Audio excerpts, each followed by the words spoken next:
किसी भी department agriculture horticulture के साथ इनको लिंक करती है। बिल्कुल। इनकी लिंकेज क्या होती है, हॉर्टिकल्चर के साथ इनको लिंक करती है। बिल्कुल। इनकी लिंकेज क्या होती है, इनको बिल्कुल। कैसे हम प्रोवाइड करते हैं कि ये अर्न करें खुद। हाँ बिल्कुल, हम लोग इस पे आएंगे।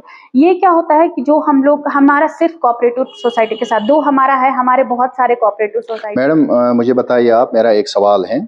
जब आप जो हमारे रूरल एरियाज हैं उनमें आपने फरमाया कि हम काम करते हैं एक पैटर्न के तहत। आज कुछ चीज़ें, कुछ बातें, कुछ इंफॉर्मेशन जो मुझे लगता है कि मैं आपके साथ इस पेज के माध्यम से शेयर करूं, उसके बारे में मैं बात करूंगा। मैडम आपका शुक्रिया है कि आपने अपना टाइम दिया मुझे। मुझे बताइए मैडम, जो आपका है नेशनल रूरल लाइवलीहुड मिशन, इसके बारे में मुझे बताइए थोड़ा कि ये क्या चीज़ है, ये क्या क्या कंसेप्ट है बेसिकली। देखिए, जो नेशनल रूरल लाइवलीहुड मिशन है, अगर आप इसके नाम में ही देखेंगे, national rural livelihood mission, rural means गांव, लाइवलीहुड मतलब कमाने का जरिया, रोजगार।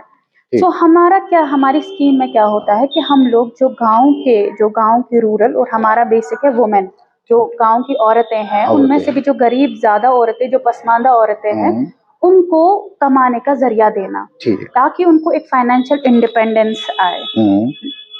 तो अब ये है कि हम विमेन्स को ही अपलिफ्ट क्यों कर रहे हैं।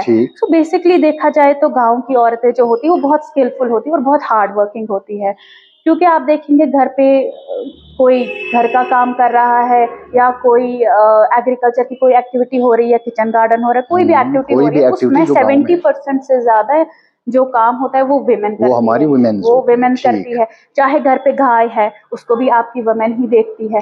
चाहे आपकी फैमिली चलाना हो, वो भी आपकी औरतें ही करती है। घर की पूरे घर की मैनेजमेंट भी औरतें ही करती है। बट जब हम फाइनली लास्ट में देखते हैं, जो ये औरत होती है, ये फिर भी हमेशा एट द बैक के जरिए या NRLM के जरिए, दरअसल हमारा मोटिव है गवर्नमेंट ऑफ इंडिया का, government of Jammu Kashmir UT का मोटिव है, और आपका मोटिव है कि जो हमारी माएँ बहनें गांव देहात में रहती है, उनको सोशली और फाइनेंशियली अपलिफ्ट करना। तो जब आप ये काम करती हो, इसकी बिगिनिंग कहाँ से होती है? जैसे आप किसी गांव में हम देखते हैं, आपने लिया कोई, इसमें कितनी औरतें चाहिए होती हैं या कैसे करते हैं आप, उसके बारे में हमें बताइए थोड़ा। बिल्कुल, ये जो हम लोग पहले देखते हैं, पहले जैसे मैंने आपको बोला कि हम लोग गाँव में, तो वो उनके ग्रुप्स बनाते हैं जिनको हम सेल्फ हेल्प, गरीब माएँ बहनें जो है उनके लिए, हाँ जी, गरीब माएँ का एक सेल्फ हेल्प SHGs बनते हैं, उसमें हम लोग 10-10 औरतों का ग्रुप बनाते हैं, जिसको हम लोग सेल्फ हेल्प ग्रुप बोलते हैं। हाँ, उस चीज में क्या होता है, बेसिकली जब हम लोग सेल्फ हेल्प ग्रुप बनाते हैं, हमने उसमें एक प्रिंसिपल रखा है, जिसको 5 प्रिंसिपल्स बोलते हैं, पंचसूत्रा बोलते हैं। वो हम इसलिए रखते हैं ताकि इन जो फीमेल्स है, इनमें एक सेंस ऑफ रिस्पॉन्सिबिलिटी आए, सेंस ऑफ बिजनेस आए, या फिर हम इनकी बैंक लिंकेज भी कर पाते हैं। हम लोग इनको बैंक के साथ जोड़ते हैं, जिसमें इनको विदाउट गारंटी लोन मिलता है। मुझे कता कलाम आप मैम, एक बार फिर मैं आपकी बात काट रहा हूँ। मुझे बताइए आप, बहुत सारी जगहों में हमने डिस्ट्रिक्ट बडगाम में देखा, मैंने पर्सनली भी देखा कि जो चूंकि सेल्फ हेल्प ग्रुप्स होते हैं, SHGs होते हैं, ये 10 वीमेन होती हैं हमारी रूरल एरियाज की। तो इनमें एक हम जब जोड़ते हैं, 11 जब हम बनाते हैं, तो बहुत सारी जगहों पर हमने इनको वुमेन डेयरी कोऑपरेटिव सोसाइटीज बनाई या किसी जगह FPO बनाया। तो आपका कोई है कि कोऑपरेटिव के साथ आपका कोई तालमेल, या आप किसी भी डिपार्टमेंट एग्रीकल्चर हार्टिकल्चर के साथ इनको लिंक करते हैं? इनकी लिंकेज क्या होती है, इनको कैसे हम प्रोवाइड करते हैं कि ये अर्न करें खुद? हाँ बिल्कुल, हम लोग इस पे आएंगे। ये क्या होता है कि जो हम लोग, हमारा सिर्फ कोऑपरेटिव सोसाइटी के साथ, दो हमारा है, हमारे बहुत सारे कोऑपरेटिव सोसाइटीज के साथ ऑलरेडी FPOs बने हुए हैं। हमारे कोऑपरेटिव सोसाइटीज भी बहुत सारी इनके साथ बने हुए हैं।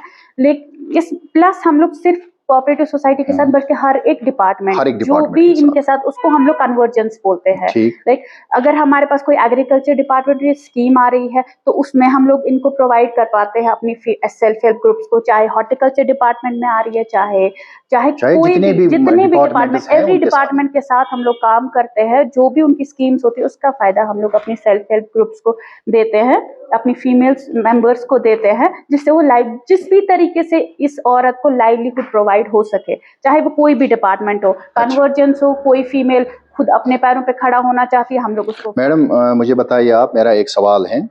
जब आप जो हमारे रूरल एरियाज हैं उनमें आपने फरमाया कि हम काम करते हैं एक पैटर्न के तहत, तो मुझे बताइए कि जब आपको किसी एक गांव में जाना होता है जहां ये SHGs फंक्शनल है, बहुत सारे हैं इस डिस्ट्रिक्ट में, पहले मुझे आप मैम प्लीज बताइए कि इस डिस्ट्रिक्ट में आपका कोई आइडिया है कि कितने SHGs इस वक्त फंक्शनल हैं? जी बिल्कुल, हमारे अप्रोक्सीमेटली 6000 SSGs अभी हमारे डिस्ट्रिक्ट बड़गाम में डिस्ट्रिक्ट बड़गाम में जी बिल्कुल, जिसमें हमें मोर देन 50,000 लेडीज जो हमारे साथ जुड़ी कनेक्टेड हैं।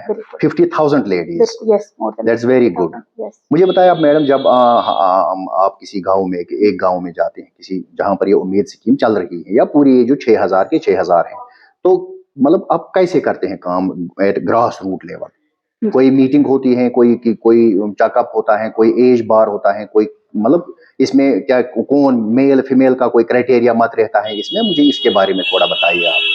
देखिए, जैसे मैंने आपको पहले ही बोला कि इसमें जो हम फीमेल्स के साथ काम करते हैं, तो हमारा क्राइटेरिया सिर्फ इतना है, जो फीमेल होगी वो मोर देन 18 इयर्स होगी। 18 फिर अपर एज लिमिट ऐसे कोई है नहीं हमारी। हाँ, तो वो अपनी लेवल तक होता है कि कौन कितना काम करना चाहती है, क्योंकि बेसिकली काम तो लाइवलीहुड हमें जनरेट करना है। तो जिस लेवल तक फीमेल को लगता है कि मैं काम कर सकती हूँ, वो हमारे साथ उस लेवल तक उसका आपको वो जुड़ सकते हैं, चाहे वो किसी भी एज से हो। हमें उससे कोई अपर लिमिट नहीं है, बस उनके काम करने का जज्बा। अगर हम कहें, यानी अगर हम कहेंगे कि हमारी बहनें ही इसके साथ जुड़ सकते हैं, वो भी नहीं है, हमारी बहनें और माएँ दोनों इसमें जहां तक काम करने की क्षमता होगी आपके साथ जुड़ सकती है। बिल्कुल बिल्कुल, हमारे साथ वो जुड़ सकते हैं।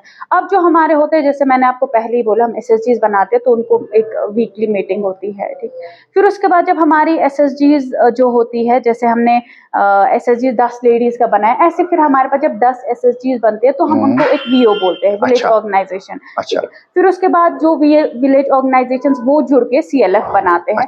ऐसे हमारा काम चलता है। जो SSGs होती है वो जुड़ के VOs बनाएंगे, और वहां पे फिर उनकी मीटिंग होगी एक साथ में, और वैसे ही VOs जुड़ के हमारे CLFs बनाएंगे।